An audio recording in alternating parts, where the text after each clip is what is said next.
संख्या में बैठ के हंस रहे हो, ये हमारे लिए सौभाग्य की बात है भाई साहब। तनाव इतना बढ़ गया और मेरे माइक पे आके खड़े होते ही आप सारे के सारे तो ऐसे खामोश और शांत हो गए थे जैसे भाई साहब हिंदुस्तान में कोरोना वायरस मेरे ही कारण आया हो। अरे रंगबाड़ी के रंगदार श्रोताओं, एक बार ताली बजाओ जोरदार। और जन्म जयंती का कार्यक्रम देखो क्या है कि ज्ञान की बात, ज्ञान तो मेरे अंदर ही नहीं तो कहां से दूं। तो आप तो मस्त, मेरे पास मस्ती है तो आप मस्ती, और साक्षात ज्ञान जहां मूर्त रूप में बैठा हो, जहां पर साध्वी जी और परम संत जहां पर बैठे हो, इन सर्वज्ञ मर्मज्ञ और कर्मज्ञ के बीच में ये अल्पज्ञ क्या ज्ञान देगा? क्या बात है, बारे अर्जुन बाबा। तो कोई ज्ञान व्यान में अच्छा ज्यादा देना भी नहीं चाहिए भाई साहब। ज्यादा ज्ञान देने के चक्कर में वो 3 फंसे हुए जेल में, अपना चौथा वाला बनने का कोई ये नहीं है। मतलब आप तो आनंद लो, मजा लो। 2 साल से तनाव में थे साहब, 2 साल से कोरोना ने इतना दुख दिया, लेकिन 2 काम इतने अच्छे हुए, आपका समर्थन मिले तो आपकी तालियों के माध्यम से मुझे बताना। खूब तनाव था लेकिन 2 काम जो अच्छे हुए। पहला काम अच्छा ये हुआ कि हमारे मर्यादा पुरुषोत्तम श्री राम जो वर्षों से तिरपाल में थे, उनको भव्य मंदिर मिला है इस तनाव के दौरान। और दूसरी अच्छी बात, बिना ही परीक्षा के छोरे छोरी पास हो गए। हाँ, कोई तनाव ही नहीं भाई साहब। हाँ, इतना आनंद का काम है। एक तो हमारे भगवान प्रभु श्री राम निवास करेंगे अपने मंदिर में, और दूसरे छोरे छोरी पास हो गए 2 साल से। मैंने एक छोरे से पूछा, परीक्षा इनके स्कूल वगैरह बंद थे, भूल गए, ऑनलाइन पढ़ाई के चक्कर में मोबाइल और पकड़ा दिया, जो कसर बच रही थी वो इधर पूरी हो गई। मैंने एक छोरे से पूछा, भाई साहब, मैंने कहा कौन सी क्लास में पढ़ता है? बोला व्हाट क्लास? अरे मैंने कहा क्लास मतलब भूल गए। मैंने कहा क्लास मतलब, तभी एक छोरी पास से निकली, उसको देख के बोला फर्स्ट क्लास। अरे मैंने कहा मूर्ख आदमी, स्कूल जाता है स्कूल। बोले व्हाट स्कूल? अरे मैंने कहा बेवकूफ, याद कर भैया, दूध शादी ब्याह, इमली का बूटा, बेरी का बेर, मास्टर छनी राम। बोला अच्छा स्कूल? तो हाँ। मैंने कहा हाँ। तो उसने मोबाइल निकालते हुए जो जवाब दिया, मस्त होकर के सुनना, आनंद लेना। वो छोरे ने कहा कि 2 साल से कोरोना है, ना पढ़ाई का रोना धोना है, परीक्षा देव या ना देव, पास तो फिर भी होना है, हाथ में मेरे मोबाइल, स्कूल नहीं जाना रे। तो मैंने कहा फिर? बोले फिर? मैंने कहा हाँ। तो बोले जानू मेरी जाने मन, प्यार तो बचपन का प्यार मेरा, ना ना ना ना ना ना ना। ये आनंद का काम है भाई साहब, बिना ही परीक्षा के। अच्छा, जो कुशाग्र बुद्धि है, जो तीक्ष्ण दिमाग है, जो टैलेंटेड हैं, उनके लिए तो ठीक है। लेकिन भाई साहब ऐसे ऐसे ढेपे जिनके 3 साल की टोटल मार्कशीट जोड़ो तो 30% नहीं बने, उनके 90%। जुगनू भी मानो सूर्य का प्रकाश हो गए, जुगनू भी मानो सूर्य का प्रकाश हो गए, थे सिक्के खोटे वे भी मानो खास हो गए, प्रतिभा जाए भाड़ में, कोरोना की आड़ में, पप्पू भी बिना परीक्षा के ही पास हो गए।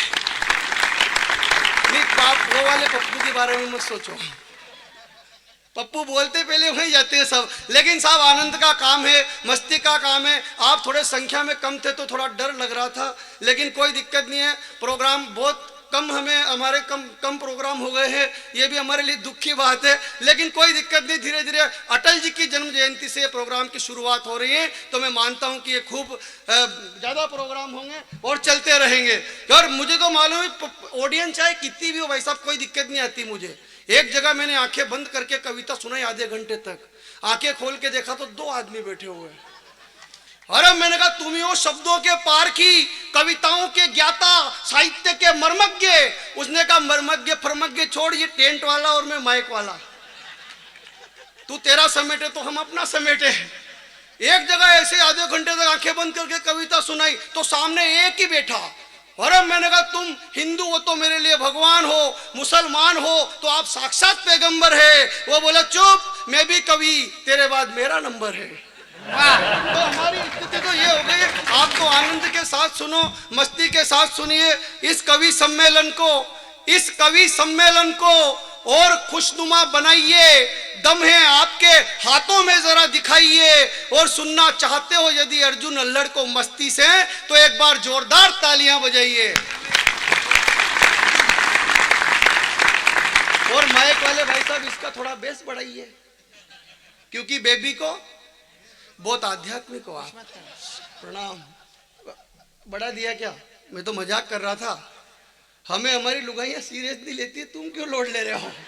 वापस वैसा ही कर दो। देखो माइक वाले को भाई साहब मैं कुछ नहीं कहता हूँ, क्योंकि क्या हुआ, एक कवि के गांव में कवि सम्मेलन था भाई साहब, तो उसने माइक गांव वालों को, गांव में कवि सम्मेलन, गांव वाले पे इंप्रेशन झाड़ने के लिए माइक वाले से कहा इसका बेस बढ़ाओ, इको बढ़ाओ, ट्रेबल बढ़ाओ, ये करो वो करो। माइक वाले का दिमाग खराब, उसने ऐसा माइक सेट किया कि 15 मिनट में कवि का गला खराब तो परफॉर्मेंस खराब, दिमाग खराब। रात के 12 बजे घर चला गया, जाके दरवाजा बजाया, जी सुनो मैं आ गया, दरवाजा खोलो।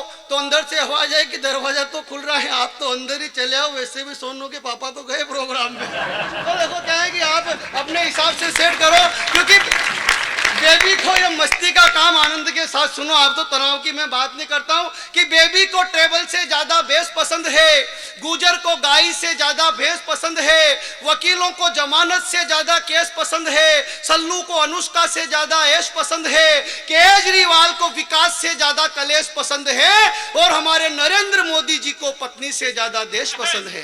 वाह, बढ़िया बेटे बढ़िया। एक वो महिलाएं साहब, मैं नाम नहीं लूंगा वरना आप समझ जाओगे मैं सोनिया जी की बोल रहा हूं, उन्होंने अपने प्रेम के लिए अपने देश को छोड़ दिया, और एक हमारे मोदी जी जिन्होंने अपने देश के लिए अपने प्रेम को छोड़ दिया।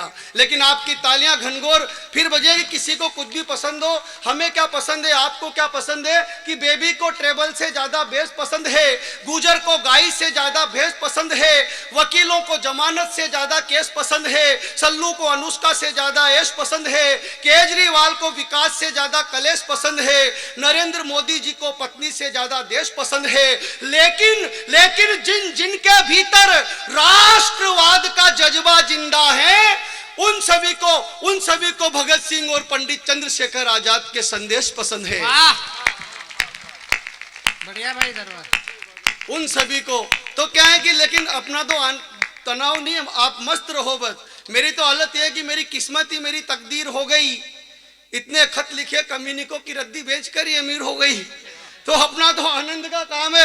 ये दीपक भैया बहुत मस्ती के पंडित आदमी, ज्ञानी आदमी, बहुत दिन तक इनकी शादी नहीं हुई। ये कहने लगे अर्जुन भैया दाम्पत्य जीवन का सुख नहीं मिल रहा, कोई जुगाड़ हो तो बताओ। अरे मैंने कहा भाई साहब यार इस देश में दो ही चीजें सक्सेस हो रही है आजकल। मैंने कहा या तो दादागिरी या फिर बाबागिरी।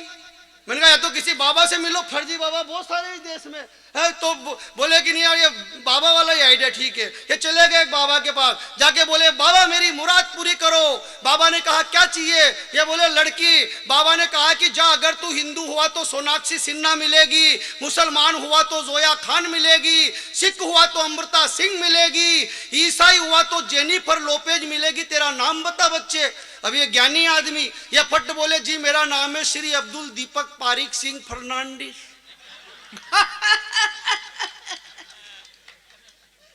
भाई साहब बाबा का खोपड़ा खराब हो गया। बाबा ने चेले के कोनी मारी, बोले पंडित ज्यादा ही शाना बन रहा है, जाओ इसका बहन मायावती के साथ महागठबंधन करवा दो। अब मेरी खुद की शादी में मैं भी गया भाई साहब बाबा के पास, वहां पर वो जो चबूतरे पर स्थान बना, चिमटा गड़ा हुआ, धुपेड़े वगैरह चल रहे, पान सुपारी इत्र वगैरह, ढोल ढिमारे बज रहे, घन गन्ना गन ना गन ना गन घन। जब तक ताली नहीं बजाओगे ढोल ही बजेंगे, बाबा नहीं आएंगे। गन गन्ना गन जैसे बाबा है। बाबा ने कहा पूछो क्या पूछना है, किसको? मैं चला गया और मैंने कहा बाबा मेरे छोरी छोरी नहीं हो रहे। उन्होंने वो ज्वार के दाने उठाए, बोले कितने? अरे मैंने कहा तो 4 हैं। तो कि रेपुटेशन डाउन मत कर, 3 नीचे से उठा। कितने हुए? मैंने कहा 7। बोले 7 महीने के भीतर भीतर खुशखबरी आएगी। तो मैंने पलट के कहा बाबा लेकिन मेरी तो शादी नहीं हुई। वो बाबा ने चिमटा उठाया, बोले बेवकूफ क्यों इफेक्ट में साइड इफेक्ट कर रहा है? अरे तेरे प्लाट के ठिकाने नियर बालकनी की डिजाइन सिलेक्ट कर रहा है। वाह, पाप के दलदल में खुद दस रहा है और मुझे दसा रहा है। तेरा बैंक अकाउंट 0 बैलेंस और फोकट एटीएम मशीन में कार्ड फंसा रहा है, निकल यहां से। अरे तो मैंने कहा बाबा तुम्हारे जियो की सिम है और टाटा का साल्ट है। अरे तुम्हारे बल्ब में मिस्टेक नहीं है, खंबे से ही फाल्ट है। वाह, तो ये ऐसे काम, लेकिन कुछ संत तो देखो, संत होता है जिनकी अंजलि के केवल जल से, कुछ फर्जी बाबाओं के कारण देश हमारा धर्म बदनाम नहीं हो सकता साहब। जिनकी अंजलि के केवल जल से तीनों लोक थर्राते हैं, सत्ता के शीश किरीट सदा जिन चरणों में झुक जाते हैं, जिनके चरणों की पदरज नारायण वक्ष स्थल पर लगाते हैं और जिनके सत्संकल्प बिना मनुष्य सृष्टि ना रच पाते हैं, जैसे जिनके सत्संकल्प बिना मनुष्य सृष्टि ना रच पाते हैं। अरे जिनका हर एक शब्द वाक्य, जिनका हर एक शब्द ब्रह्म, जिनका हर एक शब्द ब्रह्म वाक्य ग्रंथ कहलाते हैं, ऐसे सच्चे संतों के चरणों में हम भी शीश झुकाते हैं। ऐसे सच्चे चरणों में